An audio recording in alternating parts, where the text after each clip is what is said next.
Hi అండి, ఈరోజు వీడియోలో మంచి రెసిపీ చూపించబోతున్నాను. పచ్చి కొబ్బరితో లడ్డు నోట్లో పెట్టుకుంటే వెన్నలా కరిగిపోతుందండి. అంతే టేస్టీగా వచ్చింది. ఈ వీడియో మొత్తం చూసాక నచ్చితే మీరు కూడా ట్రై చేయండి. మనకి పూజలప్పుడు ఎక్కువగా పచ్చి కొబ్బరి అనేది మిగులుతుంది కదా, అలాంటప్పుడు ఇలా స్వీట్ రెసిపీ తయారు చేయండి.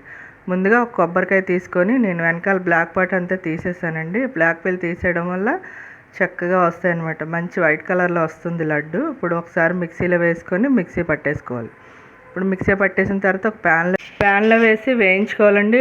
లో ఫ్లేమ్లో పెట్టే వేయించుకోవాలి. కొద్దిగా డ్రై అయ్యే వరకు వేయించుకోవాలన్నమాట. చూసారా, డ్రై అయిపోయింది. ఇలా అయితే సరిపోతుంది. ఇంకా ఎక్కువగా వేయించారనుకోండి కలర్ అనేది చేంజ్ అయిపోతుంది. ఇప్పుడు కాచి చల్లారి పెట్టుకున్న పాలు అరకప్పు వేసుకోవాలి. నేను పచ్చి కొబ్బరి తురుము అయితే ఆ కప్పుతో వచ్చిందండి కొలత అదే. నెక్స్ట్ పాలు వేసిన తర్వాత ఒకసారి బాగా కలిపేసుకోవాలి. కలుపుకున్న తర్వాత షుగర్ కూడా వేసుకోవాలండి. అరకప్పుకి ఇంకా 2 స్పూన్లు ఎక్కువగా వేసుకోవాలి. షుగర్ అనేది ఖచ్చితంగా సరిపోతుంది అనమాట, తీపి సరిపోతుంది. ఇప్పుడు ఇది కూడా వేసి ఒకసారి బాగా కలుపుకోవాలి. పంచదార అనేది కరుగుతుంది కదండి, కరిగి దగ్గర పడే వరకు మన దగ్గరుండి వేయించుకోవాలన్నమాట. మనం ఇలా పెట్టేస్తే కలర్ అనేది చేంజ్ అయిపోతుందండి. అలా లేకుండా దగ్గరుండి ఒకసారి బాగా కలుపుతూ ఉంటే కాసేపటికి పంచదార కడిగి దగ్గరగా పడుతుంది అనమాట. చూడండి, మీకు తెలుస్తుంది. ఇలా పంచదార అంతా కరిగిపోయింది, దగ్గర పడుతుంది. ఇప్పుడు అలా దగ్గర పడుతున్నప్పుడు ఇంకా మనం అలా కలుపుతూనే ఉండాలండి. ఎందుకంటే కలకపోయామంటే అడుగు పట్టేస్తుంది అనమాట. నేను అలా కలుపుతూనే ఉన్నాను. దగ్గర నాకు 10 నిమిషాల టైం అనేది పట్టింది చక్కగా పంచదార కరిగి దగ్గర పడడానికి.